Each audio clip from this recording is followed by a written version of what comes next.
সুযোগ থাকে না।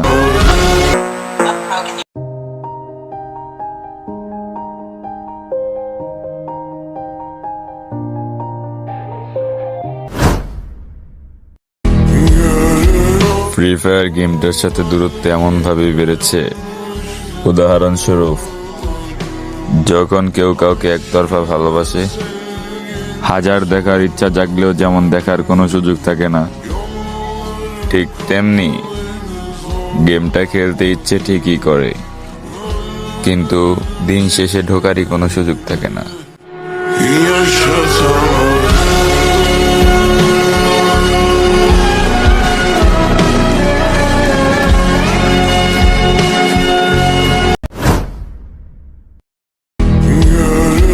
ফ্রি ফায়ার গেমটার সাথে দূরত্ব এমনভাবে বেড়েছে, উদাহরণস্বরূপ যখন কেউ কাউকে একতরফা ভালোবাসে, হাজার দেখার ইচ্ছা জাগলেও যেমন দেখার কোনো সুযোগ থাকে না, ঠিক তেমনি গেমটা খেলতে ইচ্ছে ঠিকই করে, কিন্তু দিন শেষে ঢোকারই কোনো সুযোগ থাকে না।